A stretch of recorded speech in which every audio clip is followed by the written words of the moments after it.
오늘 설교의 제목은 감사를 주시는 하나님 아버지입니다. 저와 여러분들은 각 가정에서 자신만의 그 신분이 있습니다. 저 같은 경우는 가정에서 남편이기도 하고 또 우리 아들의 아버지가 되겠죠. 집에서는 목사님은 아닙니다, 여러분. 집에서만큼은 목사님이 아니고 집에서는 남편이자 이제 아버지가 되는 것입니다. 이렇게 우리가 각 가정에서는 자기에 맞는 그 신분이 있다는 것입니다. 그리고 그 신분에 맞게 우리가 또 해야 할 마땅한 도리가 있죠. 대부분의 그 가정들이 깨지는 그 이유를 보면 물론 여러 가지 이유가 있겠지만은 그 자신의 그 신분에 맞는 마땅히 해야 할 도리를 하지 않기 때문에 사실 깨지는 경우가 많습니다. 여러분, 대표적으로 저 같은 남편이라면 남편으로서 마땅히 해야 할 일이 있겠죠. 마땅히 해야 할 도리가 있겠죠. 여러 가지로 말할 수 있겠지만 우리는 세상에서 말하는 그 가치관의 기준을 두기에 앞서 먼저 하나님의 말씀을 보아야 합니다. 에베소서 5장 25절에 보면 남편의 도리에 대해서 이렇게 나와 있어요. 자, 시작. 남편들아, 아내 사랑하기를 그리스도께서 교회를 사랑하시고 그 교회를 위하여 자신을 주심같이 하라. 예수님께서 교회를 위해서 자신을 주심같이, 예수님께서는 교회를 완성하기 위해서 십자가에서 목숨을 버리셨습니다. 즉, 이 남편들은요, 아내를 사랑하기를 여러분 생명을 걸고 사랑을 해야 돼요. 그게 성경적인 원리입니다. 그냥 일반 세상 사람들이 사랑하듯 그런 수준의 사랑이 아니에요. 남편들은 아내 사랑하기를 마치 예수님이 교회를 위해서 자신의 몸을 십자가에서 던진 것처럼 생명을 걸 정도의 가치를 아내에게 부여해야 된다. 이것이 하나님께서 우리 전 지구에 있는 남편들에게 하는 성경적인 말씀이라는 거예요. 이것이 지켜져야 된다는 것입니다. 또 아내는 또 아내로서 마땅히 해야 할 도리가 있습니다. 자신을 향해서 생명을 걸고 사랑하는 그 남편을 존경해야 한다는 거예요. 아내들이여 자기 남편에게 복종하기를 주께 하듯 하라. 여기서 말하는 복종이라는 것은 세상에서 말하는 어떤 그 굴욕적인 복종, 그런 것을 의미하는 것이 아닙니다. 남편을 존경하라는 의미가 있는 거예요. 또 부모들도 마찬가지로 부모로서 자녀들에게 마땅히 해야 할 도리가 있습니다. 아비들아, 너희 자녀를 노엽게 하지 말고 오직 주의 교훈과 훈계로 양육하라. 오직 주님의 교훈과 훈계로 양육하라는 거예요. 그렇다면 또 우리의 자녀들은 또 할 도리가 없습니까? 또 자녀들도 할 도리가 있죠. 자녀들아, 주 안에서 너희 부모에게 순종하라. 이렇게 나와 있습니다. 자, 이렇게 그리스도 안에서 우리 믿는 성도들의 가정들은 각 신분에 맞게 마땅히 해야 할 이러한 도리들이 있다는 것입니다. 이런 것은 어느 한쪽에서만 하는 것이 아니라 서로가 동시다발적으로 이루어져야 하는 거예요. 자, 이렇게 우리는 각 가정에서 해야 할 마땅한 도리가 있음을 알았습니다. 그렇다면 성경은 이러한 각 가정뿐만 아니라 믿는 성도라면 누구나 구분 없이, 신분의 이런 구분 없이 누구나 다 마땅히 해야 할 도리가 있다는 것을 또 한 가지 말씀합니다. 그것이 바로 오늘의 주제, 감사라는 거예요. 감사는요, 믿는 자라면 마땅히 해야 할 것이고 뿐만 아니라 이 사람뿐만 아니라 하나님께서 창조한 모든 것들이 다 하나님께 감사해야 한다고 성경은 오늘 우리에게 말씀하고 있습니다. 아까 처음에 읽었던 그 시편의 본문 10절만 다시 보면요, 야훼여 주께서 지으신 모든 것들이 주께 감사하며 주의 성도들이 주를 송축하리라. 하나님께서 창조한 모든 것들이 하나님께 감사해야 한다는 것입니다. 자연 만물 다 마찬가지입니다. 감사는요, 어떤 해도 그만 안 해도 그만 어떤 옵션이 아닙니다. 선택이 아닙니다. 우리 믿는 성도가 하나님이 어떤 분인지 분명히 안다면 감사는 자연스러운 거예요. 근데 만약 우리가 성도임에도 불구하고 감사하는 마음이 만약에 없다면 그건 아직도 하나님이 어떤 분인지 모르거나 아니면 알긴 알지만 그냥 지식적으로만 아는 거예요. 그리고 경험이 없는 것입니다. 여러분, 우리가 하나님께 드리는 그 감사에 대해서 우리가 살아가면서 그 사람에게 하는 그 하는 감사 있잖아요. 그런 예의 정도로 생각하면 안 돼요. 그 정도의 수준으로 우리가 하나님께 드리는 감사를 생각하면 오해입니다. 우리가 하나님께 드리는 감사는요, 신앙이에요. 신앙. 쉽게 얘기하면 영적인 태도라는 것입니다. 영적인 태도라는 거예요. 우리가 하나님을 향한 어떤 순간적인 마음이 아니라 영원히 지속되어야 할 그런 마음의 상태, 그런 영적인 마음의 상태가 감사라는 것입니다. 그래서 이 감사하는 사람들에게는 반드시 그 열매가 나타날 수밖에 없어요. 자, 그렇다면 오늘 설교의 제목처럼 우리가 하나님께 그럼 감사해야 하는 그 이유가 무엇인가, 그거를 좀 더 구체적으로 중요한 것부터 몇 가지만 살펴보도록 하겠습니다. 우리가 하나님께 감사해야 하는 이유는요, 그것은 먼저 우리의 죽음의 문제를 해결해 주셨기 때문입니다. 여러분들 혹시 가정에서 반려견 키우시는 분들 혹시 계십니까? 네. 여러분 강아지의 평균 수명이 혹시 몇 년 사는지 혹시 아세요? 강아지 평균 수명. 그 종마다 차이는 있겠지만요, 대체적으로 12년에서 15년 정도 이렇게 산다고 합니다. 대형견이 더 빨리 죽고요, 소형견이 조금 더 오래 산다고 합니다. 아무튼 평균적으로 12년에서 15년 정도 이렇게 산다고 합니다. 세계 기네스북에서요, 가장 강아지 오래 산 강아지가 29년 살았다고 합니다. 근데 그런 경우는 정말 특이한 경우고, 재보면 10년 중반 정도 되면 다 이렇게 죽죠. 사람의 수명에 대해서는 엄청나게 짧죠. 근데 참 이 강아지들도요, 요즘에는 의료기술이 발달하고 또 이 강아지 사료에 영양분이 많아져 갖고 이 사람 수명이 늘어난 것처럼 강아지 수명도 예전에 비해서 조금 늘었다고 합니다. 아무튼 이 사람에 비하면은 엄청나게 이 짧은 수명을 갖고 있는 이 동물 중에 하나가 이 강아지라는 거예요. 여러분 한번 생각해 보세요. 그런데 강아지는 자신의 그 짧은 수명을 알까요? 모를까요? 그렇죠. 당연히 모르죠. 이 개들은요, 자기의 수명이 이렇게 인간에 비해서 턱없이 짧다는 것을 몰라요. 자신의 미래를 모른다는 것입니다. 우리 사람만 아는 거예요. 그래서 강아지는 자신의 이 짧은 미래에 대해서 모르기 때문에, 앞일을 모르기 때문에 미래를 준비하지 않습니다. 자신에게 주어진 시간이 그렇게 짧다는 걸 모르기 때문에 미래를 준비하지 않고 그저 하루 만족하면서 본능대로 살아간다는 거예요. 제가 왜 강아지 얘기를 했는지 아실 것입니다. 하나님을 떠난 사람도 똑같다는 거예요. 마치 자기가 죽지 않을 것처럼 살아가요. 하는 걸 보면요, 마치 1000년 만년 살 것처럼 계획한다는 것입니다. 자신의 그 인생이 얼마나 짧다는 것을 감지하지 못하고 있는 거예요.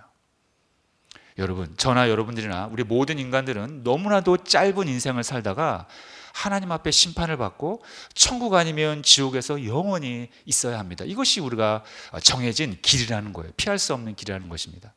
이 죽음의 문제는요, 인간이 절대로 풀 수 없습니다. 해결할 수 없습니다. 이 죽음은요, 영적인 현상입니다. 단순히 우리가 노화돼서 세포가 노화돼서 우리의 각 지체들이 이런 어떤 내장들이 노화돼서 죽는 게 아니라 영적인 현상이라는 거예요. 그게 뭐냐면 하나님께서 우리에게 내리신 죄의 대가, 즉 죄의 형벌이 바로 죽음이라는 거예요. 이 영적인 현상이라는 거예요. 그래서 우리가 죽는다는 거예요. 죄인이기 때문에 죽는 거예요, 결론은. 그래서 우리는 죽음을 경험하고, 또 죽음을 경험하고 그게 끝나는 것이 아니라 죽음 이후에 심판을 받아야 한다는 것입니다. 히브리서 9장 27절, 자 시작. 한 번 죽는 것은 사람에게 정해진 것이요 그 후에는 심판이 있으리니. 명백한 사실이죠. 얼마나 인간의 운명이 슬픕니까? 죽어야 하고 또 죽는 것으로 끝나는 것이 아니라 그 후에 심판을 받아야 되는, 참 이것이 인간만큼 불쌍한 게 없는 것 같아요. 그러나 하나님께서는 이러한 우리의 운명 가운데 내버려 두지 아니하시고, 고아처럼 내버려 두지 아니하시고 우리에게 구원의 손길을 내미셨습니다. 하나님은 우리를 사랑하사 당신의 아들 독생자를 우리에게 보내주신 거예요. 왜냐하면 우리가 경험해야 할 죽음을 예수께 다 전가시켜 버린 거예요. 그래서 예수님께서 이 땅에 오셔서 십자가에서 우리 대신 그 죄값을, 죄의 형벌을, 죽음을 대표로, 모든 인간을 대표해서 대신 죽어주시고 또 다시 부활함으로 말미암아 우리가 부활할 것이라는 것을 미리 보여주신 것입니다. 할렐루야. 고린도전서 15장 20절 시작. 그러나 이제 그리스도께서 죽은 자 가운데서 다시 살아나사 잠자는 자들의 첫 열매가 되셨도다. 죽어있는 자들이 앞으로 부활할 것이라는 것을 첫 열매, 첫 번째 샘플이 되어 주셨다는 거예요. 이것이 바로 우리가 하나님께 감사드려야 할 첫 번째 이유입니다. 죽음의 문제가 해결됐다는 거예요. 여러분 너무나 기쁘지 않습니까? 너무나 신비하지 않습니까? 자, 그래서 여러분들이 이 감이 없을 것 같아서 제가 기도문을 짧게 만들어 봤습니다. 자, 한번 따라 고백합니다. 시작. 나는 죽음의 문제가 해결됐습니다. 주님께서 나의 죽음을 미리 경험하셨기 때문입니다. 그러므로 나는 죄값이 치러졌고 이제는 죽을 이유가 없습니다. 하나님의 사랑에 감사드립니다. 바로 이거예요. 그러므로 이제 우리가 할 일은 무엇입니까? 바로 우리의 죽음의 문제를 해결해 주신, 다시 말해서 죄로부터 우리를 구원해 주신 하나님께 정말로 감사하는 마음을 품어야 되는 거예요. 자, 두 번째로 우리가 하나님 앞에 감사해야 할 이유가 있습니다. 첫 번째는 죽음의 문제를 해결해 주셨기 때문에 감사해야 하는 것이고, 두 번째는 바로 우리의 아버지가 되어 주셨기 때문입니다. 자, 함께 따라 고백합니다. 시작. 우리의 아버지가 되어 주셨기 때문입니다. 그래서 우리가 감사해야 한다는 거예요. 여러분들 혹시 부모님들 다 계십니까? 예, 죄송합니다.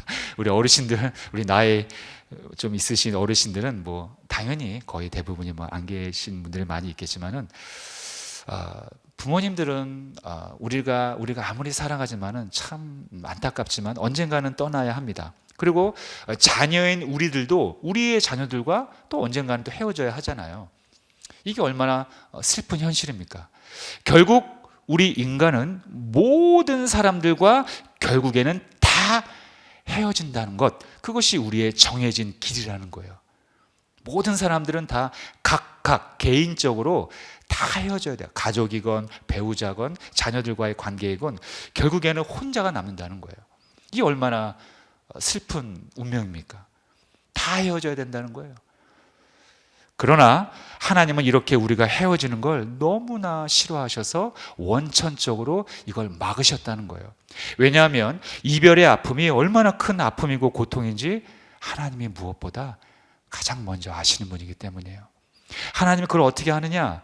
하나님이 처음에 우리의 인간을 만드셨어요. 아담과 하와를 창조했습니다. 그러나 죄를 지음으로 말미암아 하나님과 이별을 하게 된 겁니다. 왜냐하면 하나님은 본질상 의로우신 분이고 거룩하신 분이기 때문에 죄를 지은 죄인과는 교제할 수가 없어요. 서로 섞일 수가 없어요. 하나의 가족이 될 수가 없는 것입니다.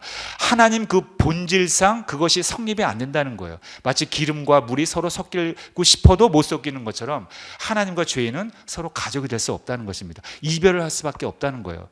하지만 하나님 그 이별을 기뻐한 것이 아니었어요. 너희들 나를 위해서 죄를 지었으니 그거 쌤통이다. 이것이 아니라는 거예요. 이별을 했지만 그 이별이 너무나 고통스러웠습니다. 그래서 하나님께서는 우리를 당신의 자녀로 다시 받아주시기로 계획을 하십니다. 그것이 바로 구원이라는 거예요. 구원하기로 계획하셨다는 것입니다. 그렇다면 그 계획이 구체적으로 어떻게 했습니까? 바로 당신의 아들 예수 그리스도를 이 땅에 보내주시는 것이었어요. 그래서 아들 예수를 믿는 사람들에게는 아들과 똑같은 대우를 해주시겠다. 아들 예수와 똑같이 하나님 자녀로 삼아주시겠다고 약속하신 것입니다. 요한복음 1장 12절 시작. 영접하는 자 곧 그 이름을 믿는 자들에게는 하나님의 자녀가 되는 권세를 주셨으니, 그 이름, 예수 그리스도의 이름을 믿는 자들에게는 하나님의 자녀가 되는 권세입니다. 권세. 하나님의 자녀는 그냥 도덕적인 착한 사람 되는 것, 그 정도의 아주 얕은 수준이 아니라는 거예요. 권세라는 것입니다. 권세가 무엇입니까? 원수 마귀를 아주 넉넉히 충분히 이길 수 있는 권세가 있다는 것입니다. 그리고 하나님께서 우리 인간을 처음 지으셨을 때 온 만물을 다스리라는 권세를 주셨어요. 그 권세가 회복된다는 거예요. 이 엄청난 겁니다. 이 우주를 다스릴 수 있는 권세를 하나님께서 회복시켜 주시겠다는 거예요. 그래서 예수님을 나의 구원자로 믿는 모든 사람들은 똑같이 다 하나님의 자녀가 되는 것입니다. 그래서 우리가 교회 다니면 막 형제님, 자매님 막 그러잖아요. 그게 형제 자매라는 의미가 하나님을 아버지로 모신 다 똑같은 가족, 자녀라는 의미에서 우리가 형제님, 자매님이라고 이렇게 호칭을 하는 것입니다. 그리고 이 형제님, 자매님이라고 부르는 저와 여러분들은 이별하는 것이 아니라, 헤어지는 것이 아니라 결국에는 다 한 곳에서 만나게 된다는 거예요. 이 땅에서는 비록 잠시 우리가 헤어질지언정 우리가 결국에는 하나님의 나라에서 그 천국의 한복판에서 다 같이 만난다는 것입니다. 이것은 어떤 이소부화기가 아니에요. 영화 이야기 아니라 실제 일어날 역사라는 거예요. 하나님의 나라 천국은요, 우리가 두리뭉실 꿈속에서 생각하는 그런 영적인 손에 안 잡히는 그냥 추상적인 어떤 개념이 아니라 실제로 이렇게 만져지는 그런 물질로 덮여진, 실제로 우리가 걸어가고 만나고 만져지고 실제로 우리가 생활을 하는 그러한 장소의 개념이라는 것입니다. 어떤 추상적인 선에 대한 개념이 절대 아니에요. 그곳에서 믿는 성도들이 다 같이 만남으로 말미암아 하나님은 사랑하는 자들과의 이별을 원천적으로 막으셨다는 것입니다. 이 얘기를 하면 또 어떤 분들은 이렇게 질문합니다. 목사님, 지금 참 만나기 싫은 그런 성도가 있는데 천국 가서 만나면 어떡하죠? 그 사람하고 만나는 거 참 싫은데. 걱정할 거 없습니다, 여러분. 지금은 우리가 완전한 구원이 이루어지지 않은 상태이기 때문에 그 미움과 시기 질투와 그 좀 연약함이 있어요. 그렇기 때문에 아무리 성도라고 해도 불편한 마음이 없을 수는 없겠죠. 싫어하는 사람이 있을 수도 있어요. 물론 있으면 안 되겠지만 미움이 있을 수도 있고 어떤 마음에 불편함이 있을 수 있어요. 그 사람을 좀 보기가 좀 꺼려할 수도 있고 불편할 수가 있어요. 그럼 그 사람도 하나님을 믿는 사람들이기 때문에 나중에 천국 가서 만나면 얼마나 또 불편할까? 영원히 봐야 하는데, 그런 게 아니라 천국에 가게 되면 우리가 완전한 구원의 몸을 입은 완성체이기 때문에 죄의 상태가 없어지는 거예요. 그렇기 때문에 미움과 시기와 질투라는 그 개념이 아예 사라집니다. 그러니까 그런 생각이 안 들어요. 그런 생각이 들어지지가 않는다는 거예요. 그렇기 때문에 내가 미워하고 싶어도, 물론 미워하고 싶은 마음도 생기지 않지만, 예를 들자면 미워지지가 않아요. 질투가 생겨날 수가 없고 시기하는 마음이 아예 그거 씨앗이 아예 없다는 거예요. 그렇기 때문에 천국에서는 여기서 좀 불편한 사람이 거기에 만나면 어떨까라는 염려는 안 하셔도 됩니다, 성도 여러분. 오직 그곳에는 사랑의 교제만 있을 뿐이에요. 그냥 걱정 안 하셔도 돼요. 예. 여러분, 사랑은요 인격입니다. 여러분 지난날 쭉 한번 생각해 보세요. 저와 여러분들이 살면서 가장 행복했던 순간이 언제라고 누군가 질문한다면 여러분들은 언제라고 말하고 싶어요? 돈 많이 벌어서 성공할 때가 가장 행복했다고 말할 수 있을까요? 아닙니다. 가장 행복했던 순간은요, 사랑하는 사람과 함께 있을 때가 가장 행복했던 순간이에요. 반대로 얘기하면 인간이 가장 불행할 때는요, 사랑하는 사람이 없을 때 또는 사랑하는 사람과 헤어질 때입니다. 그래서 하나님께서는 우리의 이런 연약함을 아시고 우리가 가장 사랑해야 할 그 대상이 하나님이 친히 되어 주셔서 우리를 조건 없이 먼저 사랑해 주신 것입니다. 이것이 하나님의 그 크신 사랑이라는 거예요. 오직 하나님만이 완전한 사랑을 우리에게 줄 수 있습니다. 우리의 아버지 되시는, 우리를 절대로 떠나지 않는 그런 하나님께 늘 감사 찬송을 올리시길 예수님의 이름으로 축복합니다. 자, 마지막 세 번째로 우리가 하나님 앞에 감사해야 할 이유가 있습니다. 그것은 바로, 자, 함께 시작. 내가 힘들 때 나와 함께 하시기 때문입니다. 여러분, 우리가 어려운 일을 당할 때, 환난을 당하거나 고난을 당할 때 누구나 이런 생각을 합니다. 나 혼자라는 거예요. 내가 지금 외롭게 내가 이 고난을 직면하고 있구나. 대부분의 이 자살을 시도하는 사람들이 이 고난을 지금 나 혼자 받고 있다고 생각하고 있기 때문에 죽음을 선택하는 것입니다. 나 혼자.